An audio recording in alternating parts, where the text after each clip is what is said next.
The Apprentice. Yeah. We're now 3 episodes into the...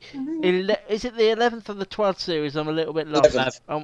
11. Yeah. Before we talk about the candidates and the tasks and what we think of it this year, there are a few things on The Apprentice now in its 11th series I just wish they would get rid of and move things along quicker. A, do we really need shots of, Sir Alan or Lord Sugar saying, send the candidates in, please? That's all a bit unnecessary. Also, do we need to know that they've only got 15, 20 minutes to get somewhere and they all rush out? And Well, does that need to happen? Do you watch You're Fired?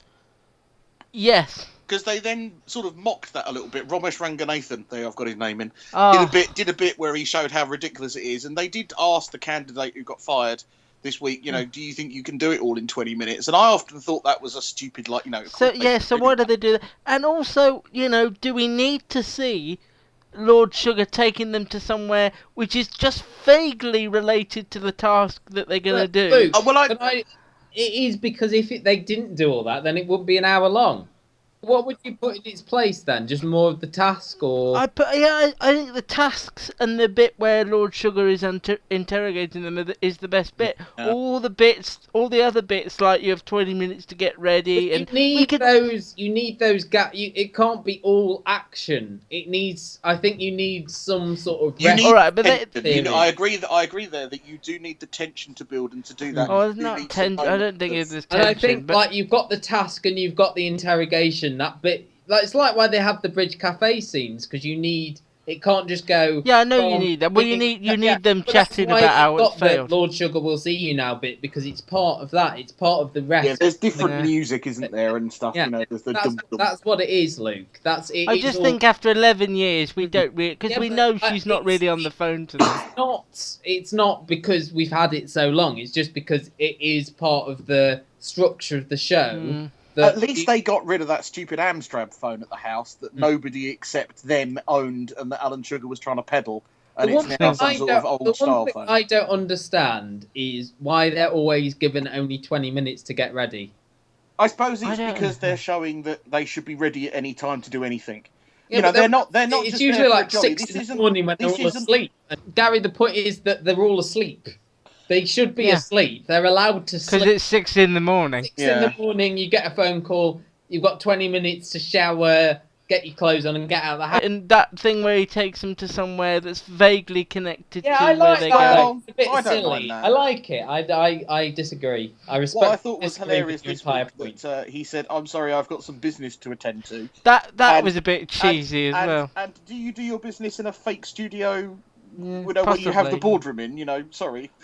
You work in a real office, Sir Alan. Despite those... It's being projected onto things. Yeah. I think despite those minor niggles, I think of all the shows we discuss year after year, this is still my favourite, one of my favourites. Every year, I think. you get amazed with the idiots that they put on there or how they portray themselves. And then over the weeks, you begin slowly to like people. And I haven't reached the liking people point yet. I've read Matt's excellent articles on the website, and I think the reason I think the rankings are good is I think I can see where you moved Gary and Brett up quite a lot this week, and in the first couple of weeks you couldn't stand them. Well, that's because I knew I was talking to you tonight, and I thought I'd have to. Wait, is it Jenny that got fired? Yeah, she was fairly anonymous the first 2 weeks. It's usually I always find week 3 it is someone who's been anonymous for the first 2 weeks. Yeah, does a little thing and then goes. A good series of The Apprentice, I think. I think this is going to be a win. I think the 2 candidates to watch out for who are the most entertaining for me are Richard, who's the sort of Ricky Gervais. Corporate speak, needs to do everything needs to be his. All the good ideas need to be his. I reckon he'll be kept in till almost the end, but get fired near the end. And also. Lovely Ruth. I love Ruth. The only thing about Daniel is I think... pronounced jaw and her patchwork jacket. And her clown clothes. Clothes. Turning round on the digital billboard. Oh, yeah. That actually, I watched that on... when was it? On Thursday evening, because I've been out. So I watched it last thing before I went to bed, and it gave me nightmares. I thought you were going to say you closed your eyes and dreamt about her then. It was just like that. No, just that recurring image of her turning round and going, shh. What do we think? What do we think? The only real change this year is Claude. Don't think he's Nick, but he's never going to be Nick. he can't do the sort of quick summations that, No. like Karen, I think got into it straight away. She knew sort of what she had to do. He hasn't either got the facial expressions or the when they put to him for a brief analysis. But I think he came out of himself a bit this week when he revealed I can speak fluent French, you know, and they were all struggling. You know, he kind of showed that kind of maniacal look. We all like, remember so Nick Ewer's hat shop. Oh yeah, episode, the King of Tonga.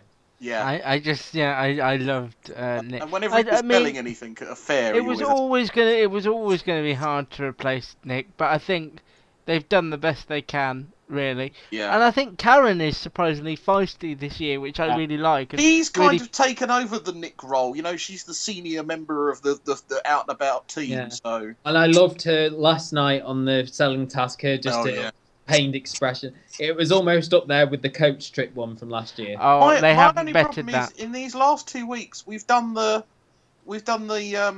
advertising task, which is always a good one, and now we've done the go around and get various things, and they've done it in 2 countries.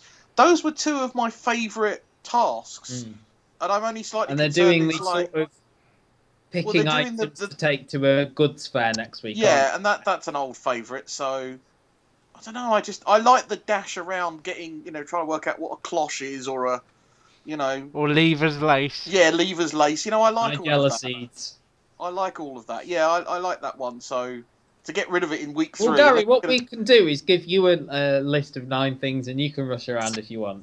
Well, yeah, that'd be great. We'll give you a list of 9 programs to watch by next week. Yeah, let's see how many you'll see.